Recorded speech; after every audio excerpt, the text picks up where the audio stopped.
Hey everybody!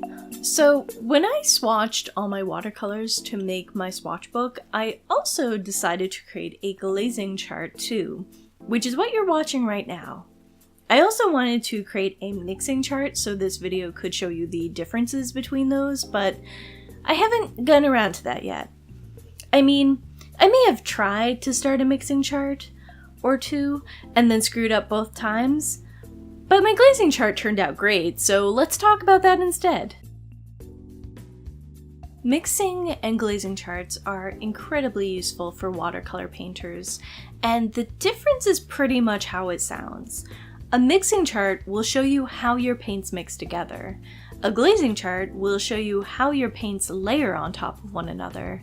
Both are great for artists, unless you aren't someone who does a lot of layering, but if you aren't, I highly suggest you try.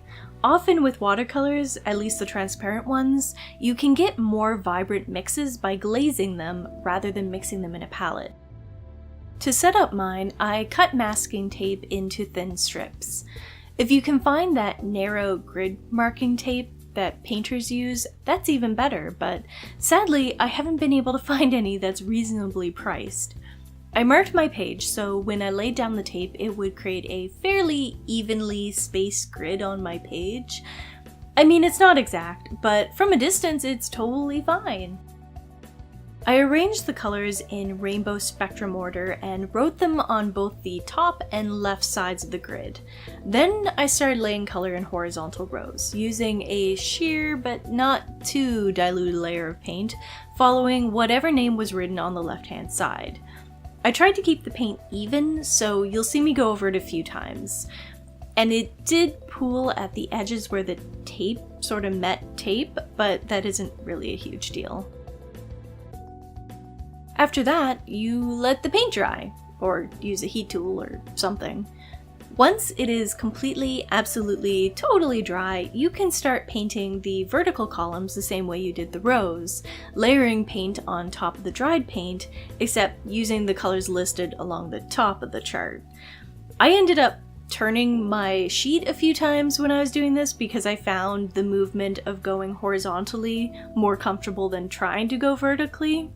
Anyway, what you get when it all dries down is how the paints layer on each other two ways. Say, how Crimson Lake looks over Hansa Yellow Deep, and how it looks underneath it.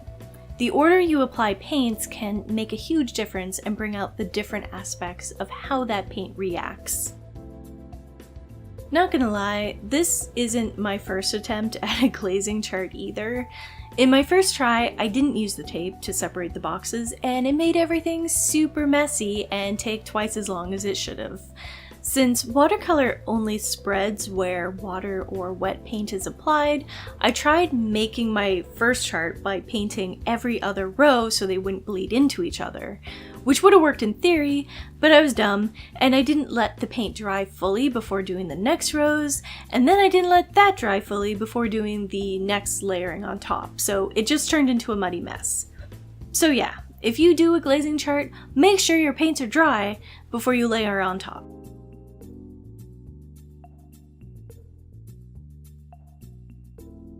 There are a ton of different mixing charts you can try, which I won't get into here because this is about glazing charts, but as far as I can tell, there's really only one method of making a glazing chart.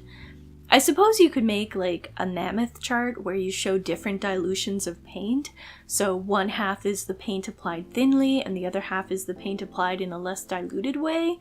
Does that make sense? I don't know, I'm just trying to think of other ways to do this. Also, the paper I'm using is huge, at least to me.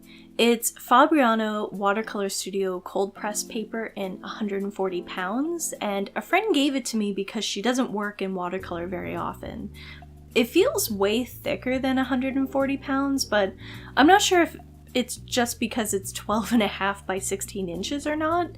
I did trim it a bit before working with it so I could tape it down to the board, and then I trimmed it again once I finished making the chart. It would be cool to make a painting that big, but dang, that would probably kill me.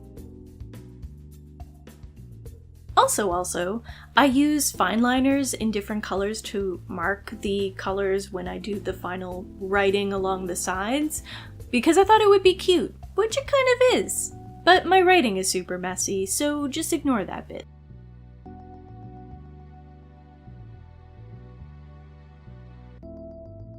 And here's the final chart. I really love the blues and purples because that's how I roll, but I'm discovering an affinity for bright, springy greens too. And actually some of those oranges are really pretty.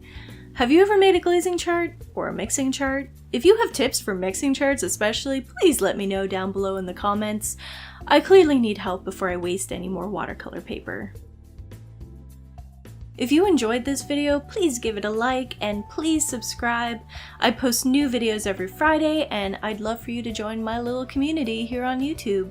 Thank you so much for watching and I hope to see you next week. Bye!